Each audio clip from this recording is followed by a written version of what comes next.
Good evening, everyone. Vigyan Manthan Foundation, in collaboration with KLS IMER, has conceived this series of interviews with leading entrepreneurs of Belagavi, with an intent to bring the passionate entrepreneurial stories of Belagavi alive. We have named this special podcast series as The Leaders of Belagavi. We are starting this series with Shri Venkatesh Patil ji. I welcome you, sir.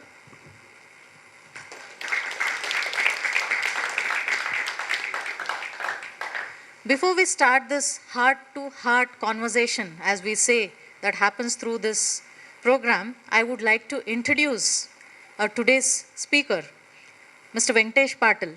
He is an industrialist from Belgaum with diverse business interests ranging from industrial and medical gases, fuels, education, and technology. He is the managing director of Belgaum Oxygen Private Limited, director at Gadag Oxygen Private Limited at Koppal, director at Devi Industrial Gases at Kolhapur, director at PTP CNC Tooling Systems Private Limited, co-promoter of Time Education Institution in Belgaum, owner of a chain of petrol pumps. He is also the managing committee member of prestigious industry body All India Industrial Gases Manufacturers Association. He is also a governing body member of the Indus Entrepreneurs Hubli chapter, which is a non-profit organization for fostering entrepreneurship. He is the industry anchor Hubli Dharwad Belgaum cluster for Beyond Bengaluru initiative of Karnataka Digital Economy Mission. Mr. Venkatesh Patil is also a co-promoter of two of the emerging technology companies, Sankhya Labs Private Limited, which has 70 plus patents and recently acquired by Tata Group companies Tejas Networks. Vayavya Labs Private Limited, which was nominated for one of the top 10 emerging companies in the year 2014 by NASSCOM. Venkatesh Patil sir is an active angel investor and has invested and nurtured many startup companies. He is honored as the Entrepreneur of the Year in the year 2015 by KLS IMER, your very own college, a leading education institute in Belgaum. He is also a recipient of Outstanding Entrepreneur Award by Council of State Industrial Development and Investment Corporation of India. With this brief introduction, I would like to start this conversation by asking about his journey, his ideas, and his dreams for upcoming entrepreneurs of Belagavi. I welcome you once again, sir. I would like to start by asking this question. I learned that you started your entrepreneurial journey at the age of 19 in 1980s, a time when entrepreneurship was not a common thing. What inspired you to take that unconventional path, especially given the challenges of that era?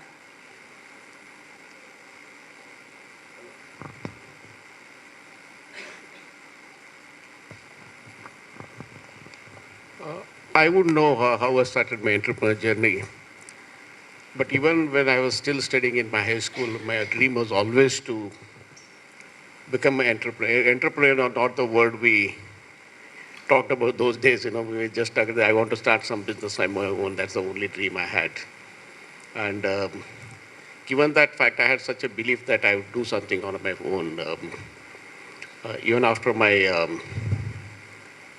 PUC, 2-year PUC, I had an opportunity to join engineering. That was the dream of the students those days, join a good engineering college and do civil engineering, become an assistant engineer in PWD. And that was the dream of, now today the IT is the word, those days was the PWD was the word.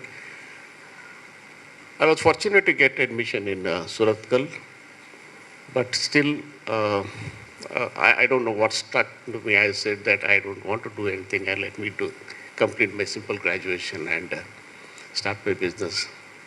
So far, the belief has proved to be a good one. Things have been good. Thank God for that.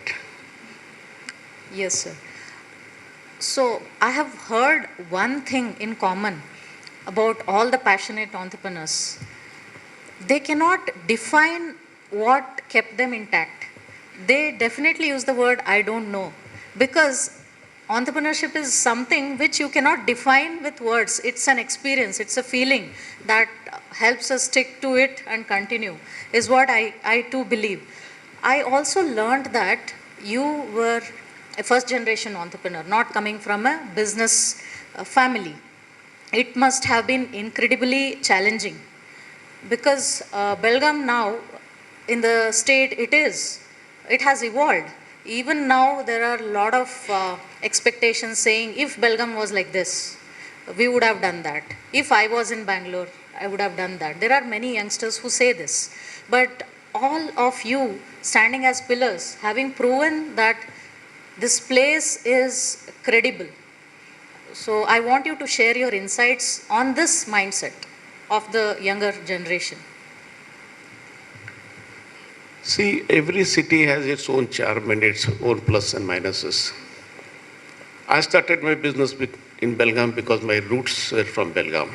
My early education was in Belgaum. And even though I did my final graduation in Mysore, I always had a dream that I'll start something in Belgaum only. As you rightly mentioned, I started my business at the age of 19. I was still studying in final year that time. And to be frank with you, we didn't know anything ABC of business, except for this thing that I want to start some business. That was the only thing we had. And keeping that in this thing, 2-3 years along with my studies, I was always looking for opportunity to start some business. I was looking at taking up some agencies. In fact, I thought of taking up a scooter agency. I thought of taking up a tractor agency. So many things I was trying to do as a youngster. But opportunity came when I was in final year. I came to Belgaum for the vacations, Diwali vacations, and those days, the business which I am in today, oxygen, was a licensed commodity. Anybody couldn't start manufacture of oxygen. It was licensed. And one of my uncles had got a license to manufacture oxygen. And that was the time I was here. They had come to Belgaum to do some market survey, and even though their vision was to set up something in Hubli, but Belgaum market survey they're doing. And as a youngster, I was accompanying them, moving around with them, showing around the places, doing that. And he was so impressed at that engage I'm trying to. He said, come what may, manufacturing will start later, but anyway, we are going to start trading, and we want you to be dealer of our company in Belgaum. That is how my journey in Belgaum started in the final year. I came for Diwali holidays, but went back only in March to give my final exams. So Belgaum had opportunities then. Belgaum today also had a lot of opportunities. You cannot say that you should have been like that. Opportunities are always there. It is for you to grab the opportunities. If you're in Bangalore also, you have its own pluses and minuses. If you're Hubli, it's got plus and minuses. Belgaum also has its plus and minuses. But as long as your business is your passion, your business can be success in any place you are doing your business. That's what I believe. Thank you, sir. So, in nutshell, you say place does not impact much when you are passionate to find out the right opportunities in the place you are rooted. I would also say that, okay, place does matter. Suppose you're in Bangalore, obviously, market is much bigger opportunities, but it has its own set of challenges there also. Place does matter sometimes. But I'm happy that I started something in Belgaum and no regrets for taking that decision. Thank you, sir. So, coming back to this question of your journey, we have heard this famous quote, we can connect the dots only backwards, said by Steve Jobs. So, you are here today. If you look back into your journey, what were those key turning points or decisions which were instrumental in shaping your success? How do you connect those early experiences to your current position? Key point I would say is obviously the one I said, I came to Belgaum, opportunity came for dealership. That was one of the turning point in my starting my business. But obviously when I was trading and, become successful in trading. The next step to grow was always we're thinking what to do, and backward integration is the important thing. I realized then that, unless you go into manufacture, you'll not be able to expand. And fortunately for me, that was the time a company in Hubli they had some issues and they were looking for a good partner to take it forward. And I had that opportunity to invest in that company. We turned it around successfully, and became a very success story. That was a turning point. Opportunity again came up. Similarly, in Kolhapur, I have a unit. There also we had the same this thing. There was a company which was already operating, but they had their own issues, and some of the partners want to exit. And that was the time, they approached us because we had some business relations with them. We went and invested. And whoever wanted to exit, we gave them a good exit. At the same time, we made sure that the existing management still remained in the company. And today, though they had those partnership issues those days, my partnership with that company for last around 25 years is still going strong. And it is, been a very successful partnership. Third one is, as you said, I'm into fuel business. We have chain of petrol pumps. Again, opportunity came to invest in a petrol pump. There was a successful petrol pump. They were looking for cash flows. They were looking for a partner. And fortunately, I had opportunity to invest there. And again, also, it's almost 45 years back we invested in that. We started with one petrol pump, and then, we went on expanding with the same partnership. And now we have 5 petrol pumps and with the same partners. That's very important. I'm very, very proud of that fact. The partnership started 45 years back, still is intact. Over the generation, it has been successful. This petrol business is also one of the turning points. Then obviously, setting up a Belgaum plant was also a turning point for us, because when we were expanding, we had Hubli, we had Kolhapur. And in our business, basically, what happens, logistics is one of the major costs. You can't go beyond 200 kilometers and be competitive. So we had to have different manufacturing bases. That's how we started with Belgaum in 2006. And similarly, a lot of steel factories were coming up in Hospet at that time. And opportunity came in, we have started a factory in Koppal also. That similar, almost 6 months gap, we started both the units. And we've been adding products. It's not that we are stuck to one product. Depending on the market requirements, changing scenarios, we have been adding products. We have been changing processes to suit to today's economies of this thing. So what I'd say is opportunities which came along the way have been my turning points. And again, one more, you just mentioned in my interview that I'm an angel investor. 1998-99, we always started to do something in IT. And believe me, I don't know ABC. I didn't know ABC of IT those days, 98-99. But Y2K was a big boom that time. Everybody wanted to enter that business. And we also jumped into that in Bangalore. We learned a lot of things a very, very hard way. I had some co-founders with me. But first venture was not really a great success. In fact, we had to shut down that unit in 2000. We lost quite a bit of money in that, but that didn't deter me from staying put into IT business. The plus point of entering that business was I really came across wonderful set of technocrats, entrepreneurs who are like family to me even today. And I could join, they are from your own GIT alumni. Joined hands with them, we started a company in 99. And that company also, they all of them had very, very successful careers, but they also came out and started this company and they wanted a funding partner and I invested. And that's again a turning point, I would say. 2000, again we had 9/11 in US. Suddenly IT went down drastically. But we survived all that because we were working on a cutting edge technologies. But again with this thing, 2003 we got a break, a company for which we were working, it's a Nasdaq listed company, they wanted to buy us out. And we sold the company in 2003. Quite at a decent valuation, we could sell it. Normally, when a startup is there, founders are there, and an investor is there, once the company is sold, the relations are normally, cut off. After that, they don't stay in touch. But as I said, there my relation was beyond business.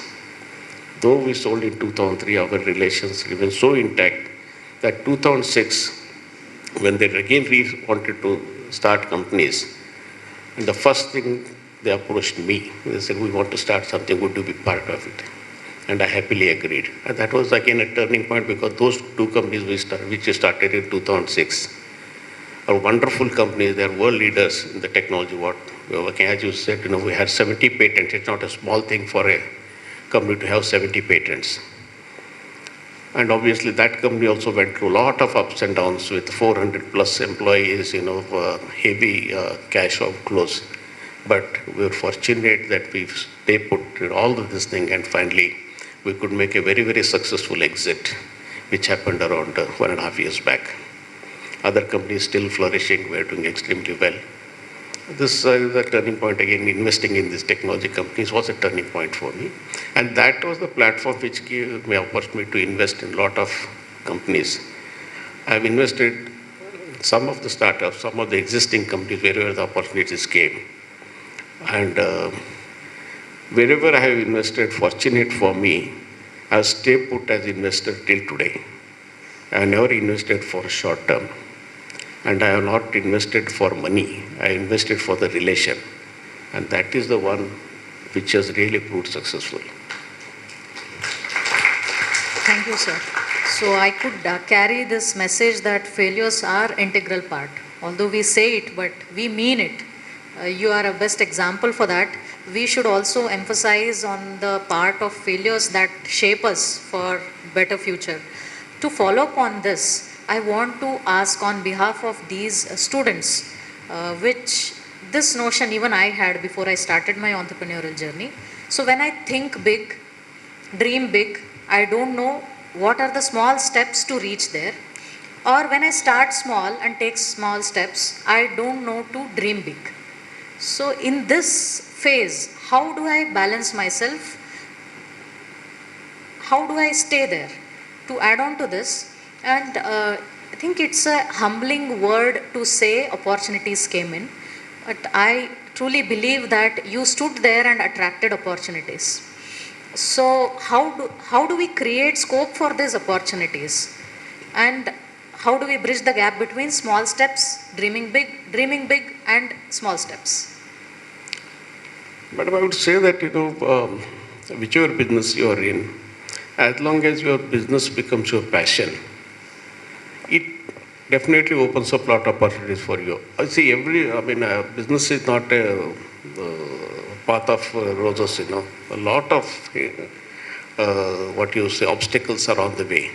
But as long as you believe in what you're doing, you will always find a way to make your dream become success. So it's passion. Passion drives. And staying there. Staying there. With our feet firm.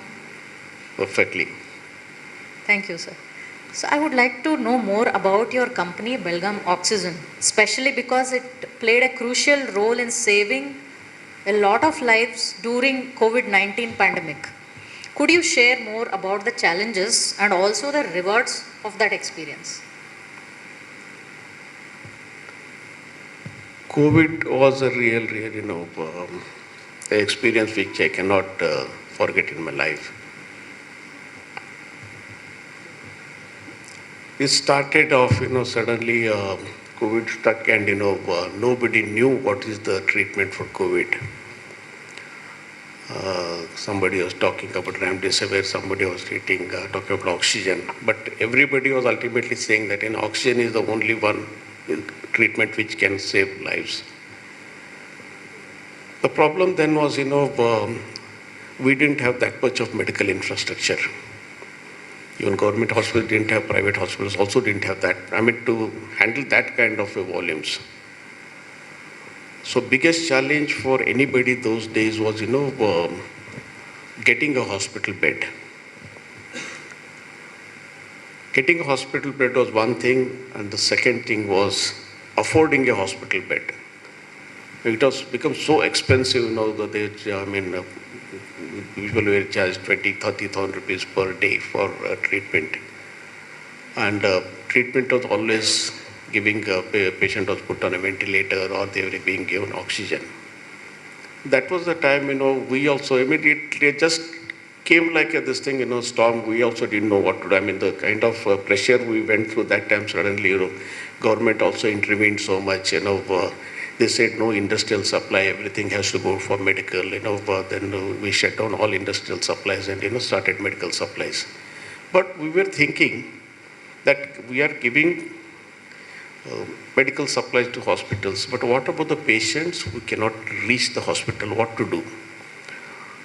That was the time my core team in the factory and my family, we were thinking what to do. Then suddenly an idea stuck to us that, if patient cannot go to hospital and if oxygen is the only main treatment which can be given to a patient, why not devise a system where oxygen reaches patient's home? It just struck me. Then it was just, I still remember that day, Ramzan was happening that time. And next day was Ramzan, and the previous day in the evening I was still thinking what to do. And next day morning, after Ramzan prayers, I don't believe in caste creed or anything. That I myself went to Al-Ikra Foundation. They were coming to me for oxygen supply. They were taking cylinders and distributing. Then similarly, Raju said this thing. They were also coming to me. Then I myself went to them and said, "See, we know this is the only treatment available, and I have oxygen. I'll do my best, but I cannot reach it to patient's home. So you have infrastructure, you have ambulances, you have nursing staff." They were doing an incredible job that time. So I said, I'll myself give oxygen, any quantity I'll give. But we'll devise a system that, you give your support and we reach to patient's home. A lot of logistics had to be worked out, how to go about it. And, we spent days there discussing that, coming up with a solution. And that is how the journey started. Initially, we started giving, small quantities. Then volumes really went up, very difficult to handle those days. And we devised a system how to do it, because sometimes what happens, something which goes free, there is no value for the patient also. If we request one, he was demanding 4. And the biggest challenge was cylinder has to come back to us. And that was this thing, I discussed with this thing that, we'll make centers where, empty cylinders, they come, they give empty, take a full free of cost. Your vehicle comes to my factory, within 2-3 hours we fill and give it back to you. That is the system we devised, and it worked out very well. In fact, I remember, after the first wave, we have, similarly that time, again, RSS started this Janakalyan Trust, they started a COVID hospital. There we were giving supplies. Every lot of NGOs started free supply of, medical services, including free supply of medical, and I was happy to be part of this thing. And we were giving supplies 24/7. Even night 3-4 o'clock we used to reach the call, and we were giving. And the biggest challenge was, first wave somehow it got, I started in April, somewhere in October, it subsided. And we were still giving supplies. One more challenge came to us that time, how do we account for these free supplies? A lot of people were telling me that, you are giving free supplies, you can just write it off. But we thought, today we are giving free supplies. How do I manage, adjust my stock? So we did a lot of deliberation, discussed with my CA and everything. Then we thought, anyway, we are doing so much, we'll better bill it, account for it, raise a credit note and pay the GST also, because 3 years down the line or 4 years down the line when the GST, these people come, if the stock don't match, nobody will remember what happened. So we studiously used to raise the invoice every day and raise a credit note in the same evening and close the chapter and pay the GST at the end of the month. So October it got over, that we were still giving supplies, and somewhere in the month of February we informed all the NGOs that till March 31st we are giving free supply, and 31st we'll close. And 31st March we closed. But again I remember on 8th of April, second wave struck. And second wave actually struck like a tsunami. First wave was nothing compared to second wave. I mean, all of us were shocked by the kind of pressure we were going. And that was the time, again, immediately we said we'll again restart the same process what we were doing, and we continued doing that. But there, second wave, we had a lot of challenges in the sense, my supplies were also not coming through because there was demand all over India. Oxygen was being imported. And you also seen some of these things. Oxygen was airlifted, which was unheard of. The government really did an incredible job that time. I saw if the government wants to do something, they can really make things happen. That is what I experienced. So when we started again, the supplies was a big thing, but still somehow we managed to keep the supplies. But challenges came in the form of, maybe there were some malpractices in some parts of India or whatever it is.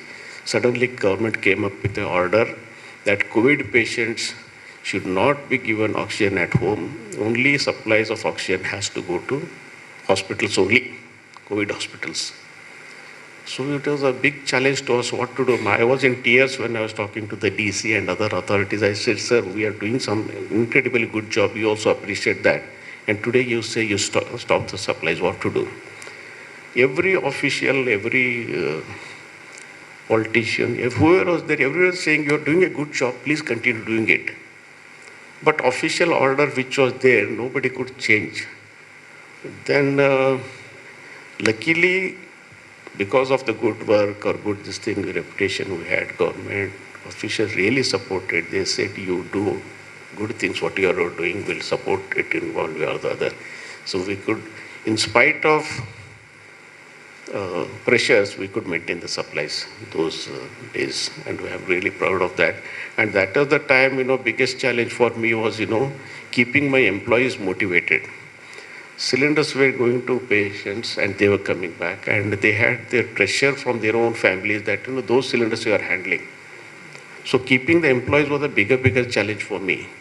And what was the best way for me to do? I had to be in the factory almost 24 hours. Though physically I don't do any work, the moral support what I can give is something, practically I would say 2.5, 3 months I must have gone on only 2 or 3 hours a day, only in the night. Never came in contact with my family members in that 3 months. Just I was...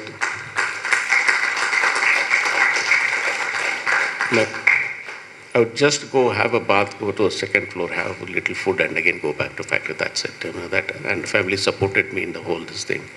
And that was the needed because I had to keep my employees motivated. I cannot sit at my home and say, you keep supplying. It doesn't happen that way. And God has been kind. None of my employees had any COVID issues. And they say for good work, always God supports. I believe that. And this, I would say, the credit for COVID, this thing is not only Venkatesh Patil, it is the family of Belgaum Oxygen. I would say all the employees and the staff. Isn't that amazing? A 19-year-old person who stood there not knowing that he would contribute so much during COVID-19. Because when we step into the shoes of an entrepreneur, we don't just build our own families, but we build entire city, place, nation. It's a testament to that. We are truly privileged to have you hear this story in such a detail. Thank you so much for elaborating on that. Thank you. So in this line, I would like to ask, as many young people today face dilemma to pursue a high paying job or build a passion driven venture, which is not easy at all. What advice would you give to those considering entrepreneurship? I know entrepreneurship is not cup of everybody, everybody need not be there or not cut out to be there. So what suggestion do you have for those who are slightly thinking to go in that direction? I would say always pursue what is your passion. If you're passionate about starting some business of your own, even if you go into a job initially, eventually you will become an entrepreneur. So what I would say is, because now with the huge opportunities in job market, I think it is difficult to, resist taking the jobs. It's not for you, the peer pressure also sometimes. Your family wants you to take a job. You see your friends getting a good offers and you want to pursue that. No issues. If you get opportunity, take that also. But my advice would be, even if you're doing a job, take that job as an entrepreneur journey. Take it with passion. Eventually, you learn a lot of things along the way. And, with 3-4 year experience into your career, then venturing into entrepreneur journey is much more easier if you ask me. Then you would have seen the world, you would have seen the business models, you would have built your network. Because networking one was very, very important thing for your business to succeed. So that network also you would have developed along the way. So if you are passionate about something, definitely eventually you become an entrepreneur. But at the same time, if you want to pursue your career in any of this thing, whether government service or private service, whichever it is, but do it with passion and success is bound to be yours. I wouldn't say that everybody has to be an entrepreneur. It doesn't happen that way. But if you are passionate about entrepreneurship, down the line, some find opportunity and become an entrepreneur. That's what I would say. So I think you emphasize on the entrepreneurial spirit, be it at job or in the shoes Yes. of an entrepreneur. Perfectly. That spirit can build nation. Yep. Yes, thank you so much, sir. And talking about the startup ecosystem, which has been very aggressively evolving with the support of government and many entrepreneurs now, do you think this accelerated pace, a lot of programs, funding options are given to young entrepreneurs, it's beneficial or it is detrimental to building a sustainable business? The government is giving a lot of emphasis on startups and they want to build that ecosystem.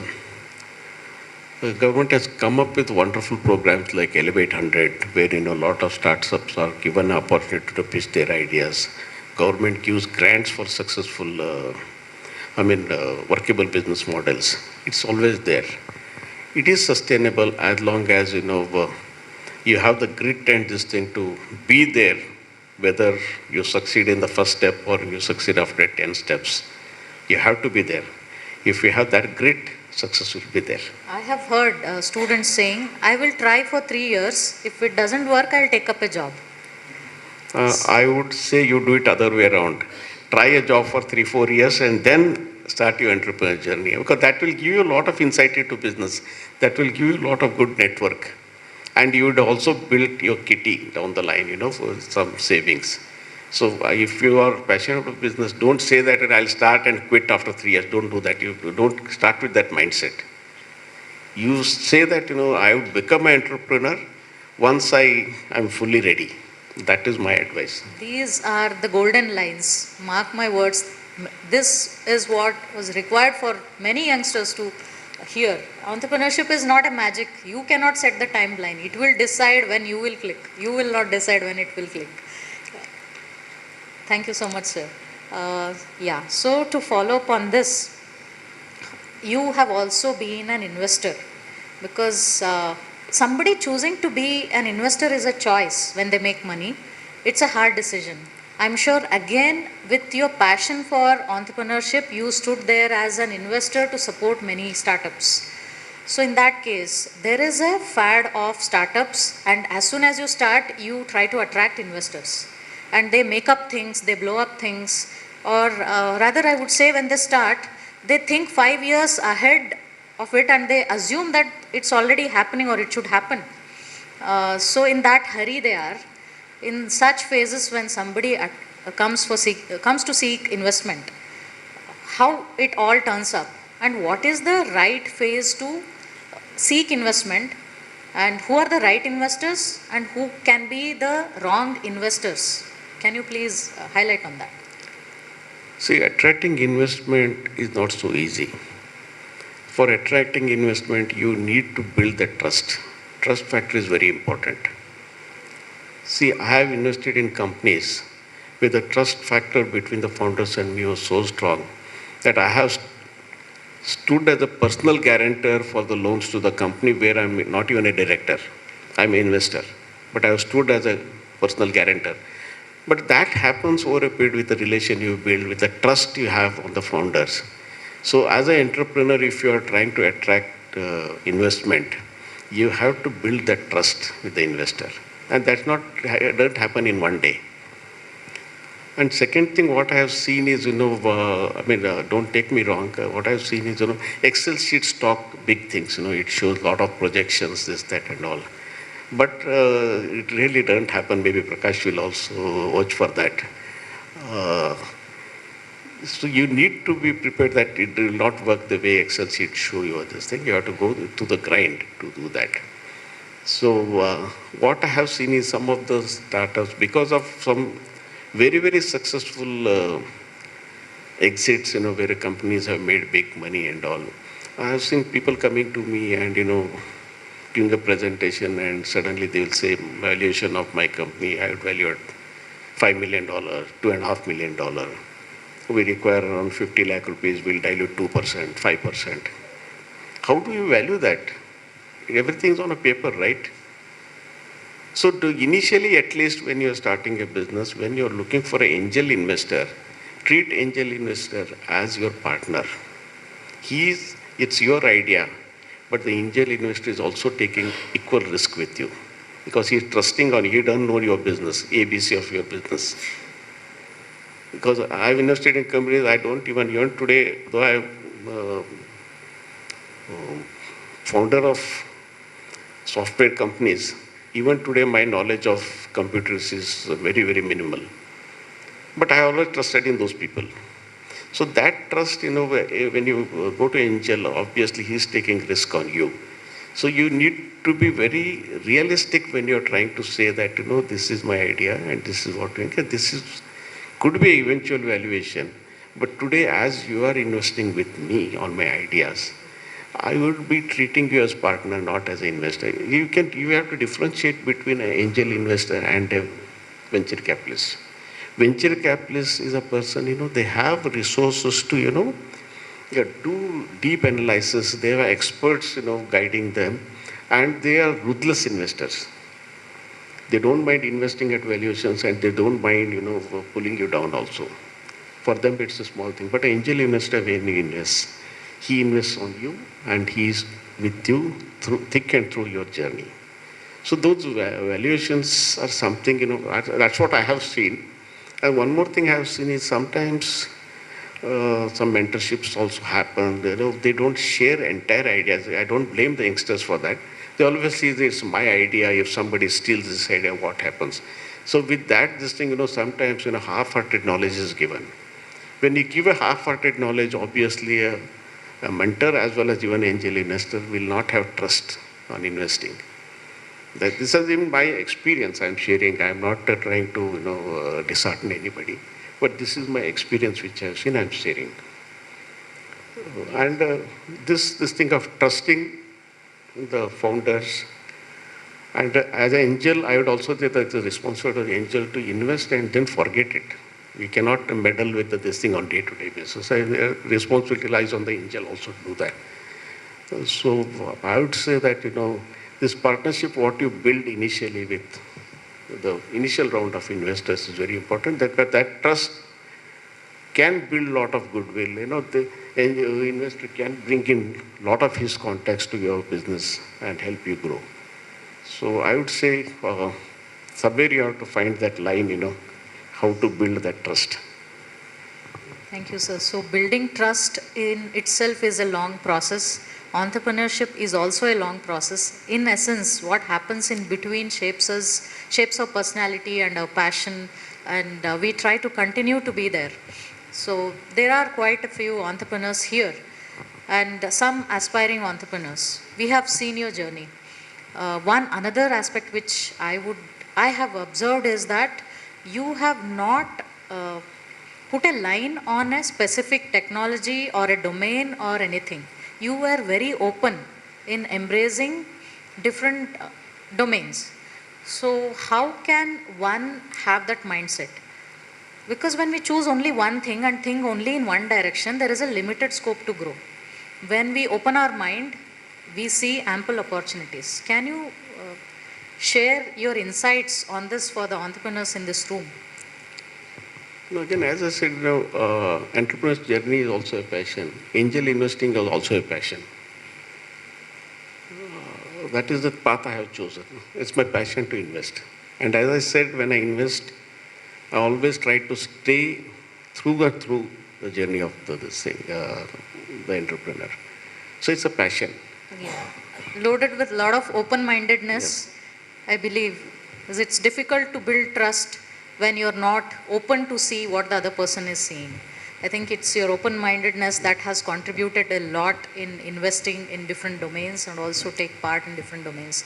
So before we conclude and start taking questions from the audience, I would want to ask you some golden words from your experience that can be passed on to the generation of entrepreneurs.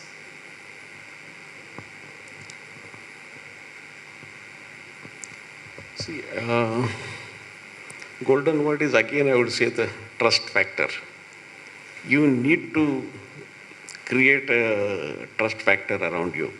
And I would also suggest for the budding entrepreneurs to always have at least one or two co-founders. Because always, when 2-3 heads come together, a lot of new ideas evolve. But again, for you to stay together, you have to build that trust amongst yourself, which unfortunately many times it fails.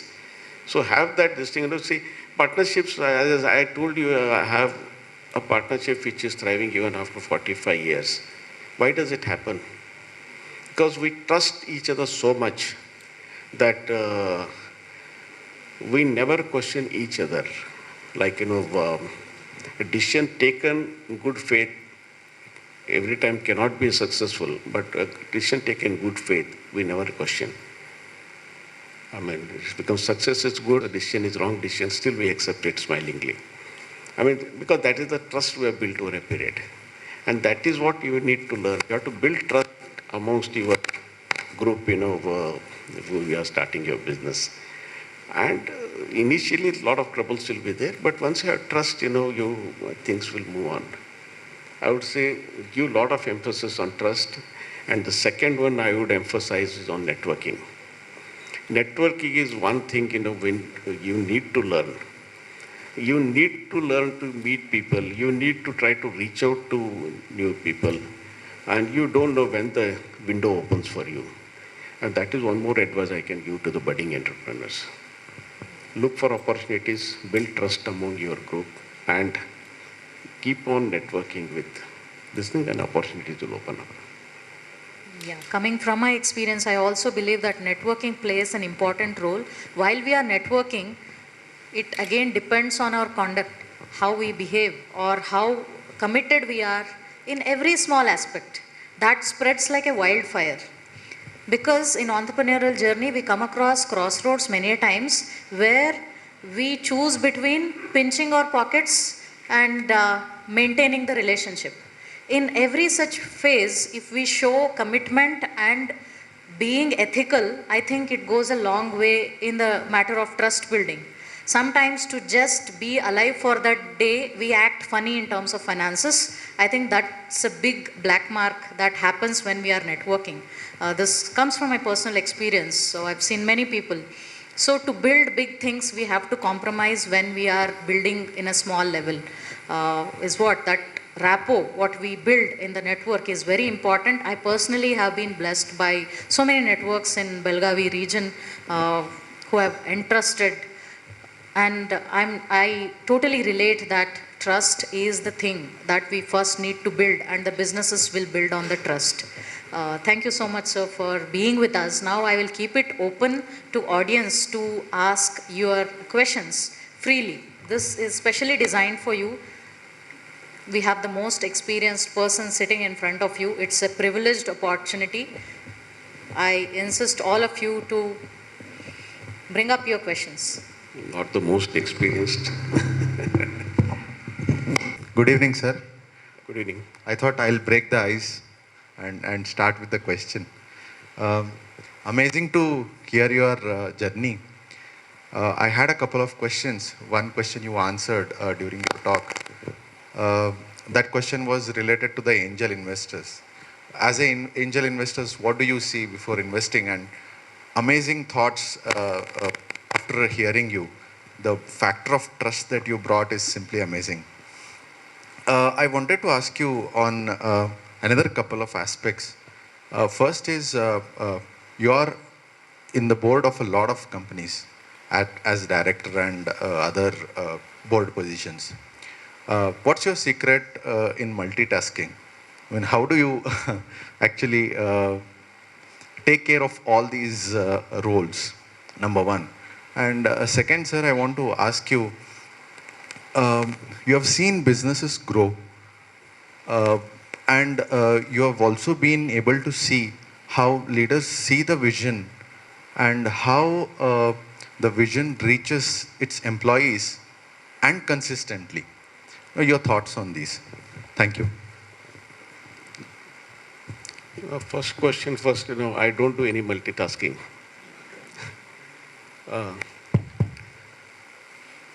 Wherever I've invested, I've already told you, I never interfere. Again, the trust factor comes there. Once you have trust in somebody you invested, you should forget it. We have chain of petrol pumps, a lot of cash is involved. We don't visit those petrol pumps for months. And some places people don't even know that we are owners. They feel the manager sitting there is the owner. But again, that's a trust. We have petrol pump managers who have been with us for 35, 40 years. In fact, the next generation also have joined and become managers there. That's a trust built over a period. I would say, again, everything boils down to having good people around. I've been fortunate to get good people to work with. And believe me, when you have trust and give a lot of responsibility, people also respond. Not every time, but sometimes you may fail. But normally, as long as you respect the other person, they also respond with equal respect. So I don't really get involved in all the businesses where I invested, except for Belgaum Oxygen, where I actually sit. Other companies I have invested in, business runs. What was the second question, please? See, leader has people look at you, the way you behave, and then they follow, right? The classic example is COVID. People saw what I was doing, what I was going through, and automatically every employee also followed.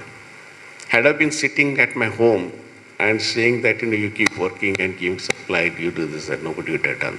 You have to try to lead from the front. It happens even in families, right? If the children learn from the parents, they look at what you are doing and they learn. You need not teach a lot of this culture or vision, whatever it is. So always you need to lead from front and, the idea percolates down the line. As simple as that, I feel. Good evening, sir. Good evening. It's been wonderful to hear your journey from being an entrepreneur and being an angel investor and helping many entrepreneurs on your way now. My question to you is that over a period of time, you have helped so many entrepreneurs, and we have even heard about many people that luck doesn't favor many. As one of my professors also told me that when preparation meets opportunity, that is the definition of luck. So has there been any instances of luck factors in your life which has scaled up and you have discovered more than your actual potential? I would say God has been kind to me. Luck has favored. I have come across really, really nice. In fact, I told in my first this thing, I've been lucky to invest in some of wonderful entrepreneurs. Again, that's a luck. It's not by choice. First, it's the luck, and then you build over that. And I've been fortunate with that. When the partnerships where, I have invested where none of my partnerships have, relations have sold. That's because, again, trust factor, what we have with each other. So I've been lucky with that. They cannot define a specific formula for that. But luck obviously plays a major role. Can we take some questions from the students? Good evening, sir. Good evening. As there was a hype of budget this month, and we also had an analysis for budget competition. I don't know how relevant is this question, but out of curiosity, I'm asking you. What are the major changes that happened after the budget announced with your organization? I was keen to know about this. Corporate taxes have remained the same. Though capital gains was one thing, they sugar-coated it and said, we have brought it down to 12.5%. But eventually, if you really analyze, a lot of experts are now saying it's a losing proposition for the taxpayer. Obviously, of course, a lot of thrust is there on, startup ecosystem and, rural employment. A lot of things are there.